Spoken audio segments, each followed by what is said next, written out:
لگا دیتا ہے تب صحیح ہے. اپنے نام کی مہر، جیسے کہ کربلا والوں نے 61 ہجری، کتنے سال ہو گئے، کتنی صدیاں گزر گئیں، 61 ہجری کے اس واقعہ کو محرم کے مہینے میں 10 محرم الحرام عاشورے کا دے، یہ واقعہ کربلا کا میدان، گمنامی کی دنیا، گمنامی کی دنیا، گمنامی کی دنیا ہے. اور دیکھیے اس کے بعد پھر نام ہی نام ہے. وہ اس طرح گئے ہیں. اور ایک نامور جو اقتدار کی کرسی پہ بیٹھا ہوا تھا وہ ہمیشہ گر مٹ گیا، فنا ہو گیا.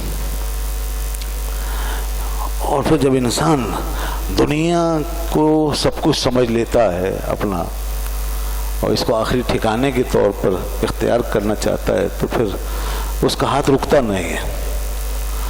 اسے خون پینے کی عادت ہے، خون پیتا ہے. وہ ظلم کرنے کی عادت ہے، ظلم کرتا ہے. لالچ و حرص اس کو لگا ہوا ہے، وہ بڑھتا چلا جاتا ہے، اندھا ہو جاتا ہے. ابتدا ہوتی ہے دنیا پرستی سے جو یزید میں تھی. یزید میں دنیا پرستی تھی، یزید میں اقتدار پرستی تھی. یزید موت سے ڈرتا تھا، وہ آخرت سے غافل تھا، اس لیے وہ اندھا ہو گیا اس حرص و ہوس میں.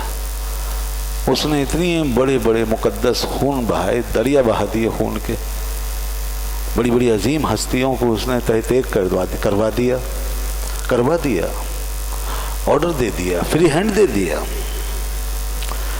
اور جس طرح بھی ممکن ہو ان کو زیر کرنے کا حکم جاری کر دیا. اور جب یہ بات کہ جس طرح بھی ممکن ہو تو ہر ظلم کی اجازت ہے. پھر اس کے بعد اس کی شرمندگی ندامت سے دکھاوے کا کھیل ہے. پہلے خوش ہوا کہ جو کچھ ہوا صحیح ہوا اور میرا جھنڈا اب بہت دور دور تک لہرانے لگا. اور جو میرے باغی تھے نعوذ باللہ، جن کو وہ باغی کہتا تھا، ہمارے نزدیک وہی دنیا کے امام تھے، تو وہ ان کو باغی قرار دے کے پھر مروا کے ان کو مرتا نیزوں پہ چڑھتا دیکھ کر خوش ہوا. اور پھر اس کے بعد جب لوگوں نے اپنے غم و غصے کا اظہار کیا تو پھر مگرمچھ کے آنسو بہائے. پھر اس نے جھوٹے آنسو بہائے، پھر غم اور ندامت کا اظہار کیا، افسوس کا اظہار کیا، بہت برا ہوا، غلط ہوا، نہیں ہونا چاہیے. یہ سب اوپر سے ہوا.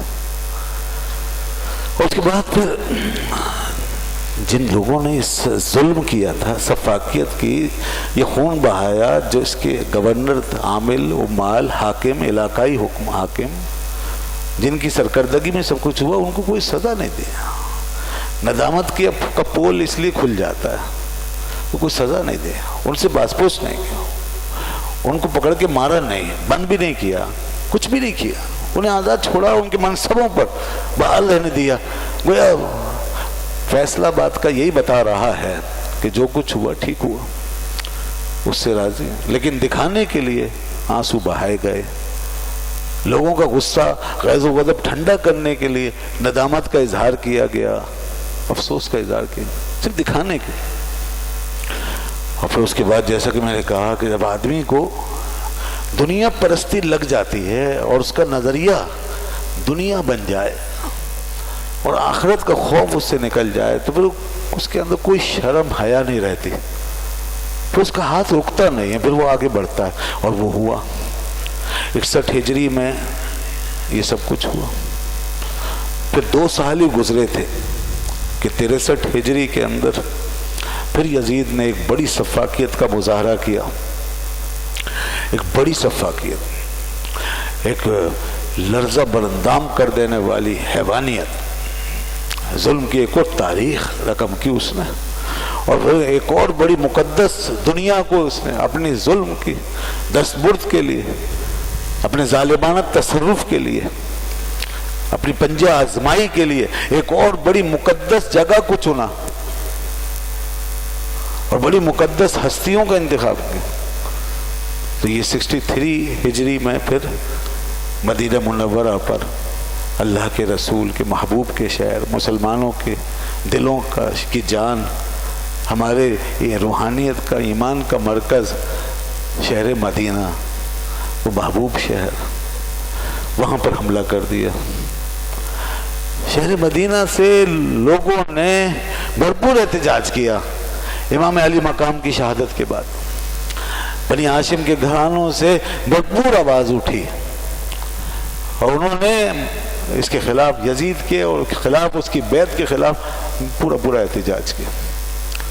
اعلانیہ گھروں سے باہر آ کر مسجدوں میں، ممبر و محراب میں کھڑے ہو کر یزید کی بیعت توڑ دی۔ کہا ہم ایسے بدبخت آدمی کے ہاتھ پر بیعت نہیں رہ سکتے جس نے اللہ کے محبوب کی آل کو کربلا کے میدان میں تڑپا کے مارا ہو۔ ہم ایسے فاسق و فاجر آدمی کی بیعت نہیں کر سکتے۔ بیعت اٹھا کر پھینک دی، اور بنو امیہ کے جو خاندان وہاں آباد تھے، لوگ، حکمران، رائل فیملیز، ان کو مدینے سے نکال دیا۔ تم یہاں رہنے کے قابل نہیں، یزید کے حامی ہو، تم اس ظالمانہ نظام کے حامی ہو جس نے اتنی عظیم ہستیوں کا خون بہایا، اتنا بڑا نقصان کیا، اتنا ظلم اور اتنی بربری، تم اس کے حامی ہو، تم یہاں رہنے کے قابل نکل دیں۔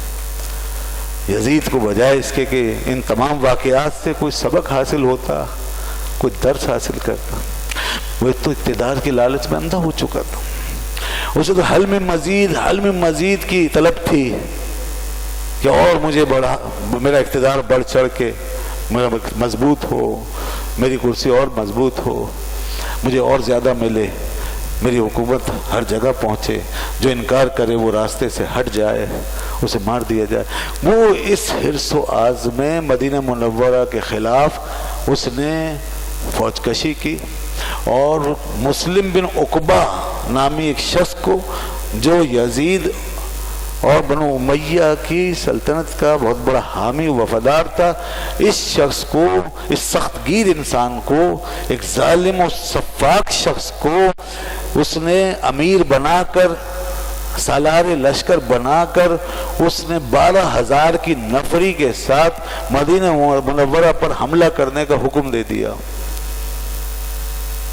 اور یہ شخص اتنی بڑی فوج لے کر مدینہ طیبہ کے گرد پہنچ گیا۔ یزید نے اس بات کی بھی اجازت دے دی کہ جب مقابلہ ہو تو 3 دن تک